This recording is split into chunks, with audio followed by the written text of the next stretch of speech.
We got home last night and I called my wife and my kids, talked to my little boy, Guthrie, and it was great. They were eating supper, and I was like, "What are you having?" And he's like, "We're having King Ranch chicken."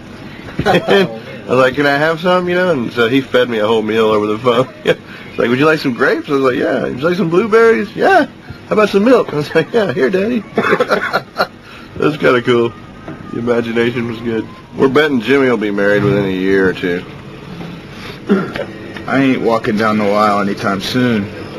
Not until I'm about 40 or so, I guess. But you have a girlfriend? Yeah. Sure do.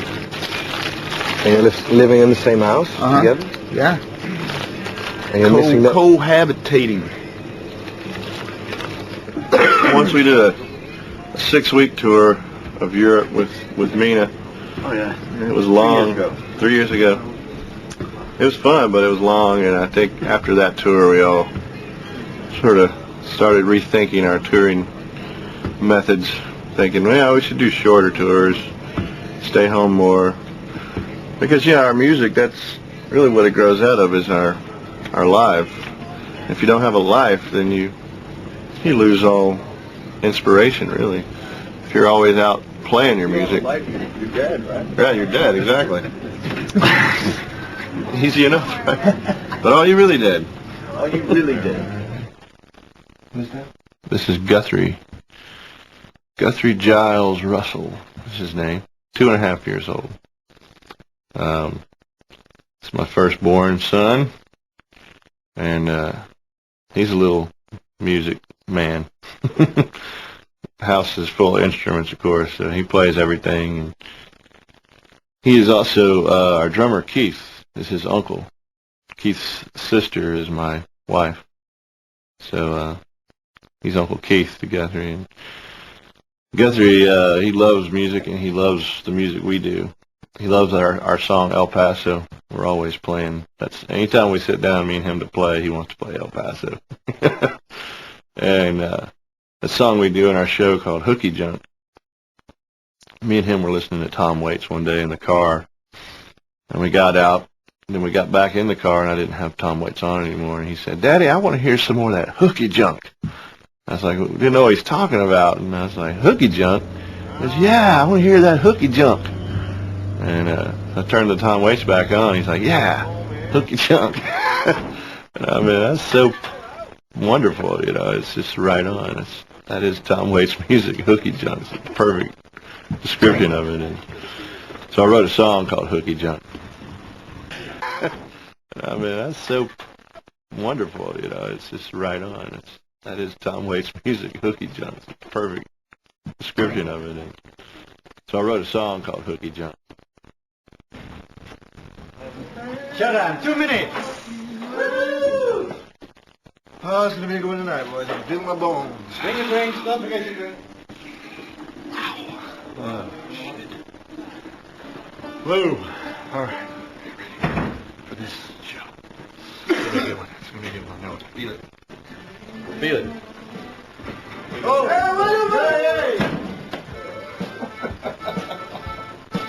I didn't do it. Oh. Okay. Everybody in.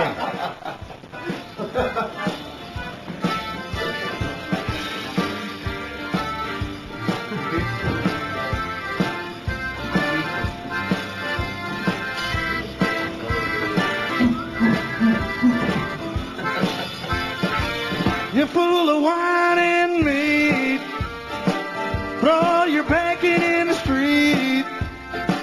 Yeah, your long white hair, you know it's covered in blood. And I'm singing to the roaches, putting pecans in my pie, and my tears are falling down. I got something in my eye. A hooky jump, hooky jump. A hooky jump, hooky jump. A hooky jump, hooky jump. A hooky jump, hooky jump.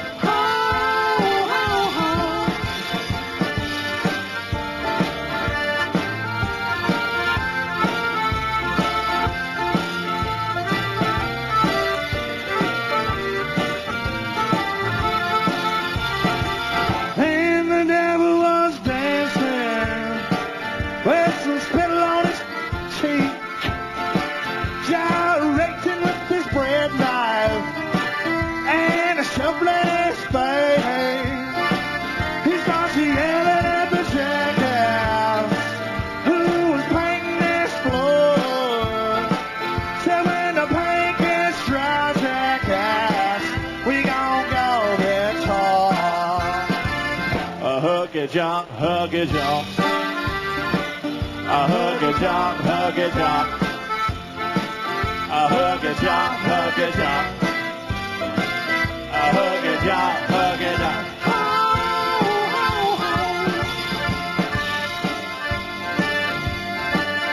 The first time I remember being touched by music was my father. He sang and played the guitar. When I was 14, my father had 2 or 3 guitars around the house, and there was an old guitar laying around with just a couple of strings on it. And all day, I found it under my bed, and all day I had it, and I was just plucking around on it, making noise with it. And that evening, he got home from work, and he walked in my room and saw me doing this, and he asked me, he said, "You want to learn how to play that?" And I was like, and for a minute, I almost said no, because my father was asking something of me, and you're a kid, and I don't know, you don't know what to say at that moment, and I was a little embarrassed because he played the guitar, not me, but I said yes, and he put strings on it for me, and he showed me this book with a lot of chord diagrams in it, and he gave me a folk song book, and he showed me the song Proud Mary by John Fogerty, and I learned Proud Mary, and I immediately wrote my own song that sounded a lot like Proud Mary. And that's pretty much how I started. Yeah.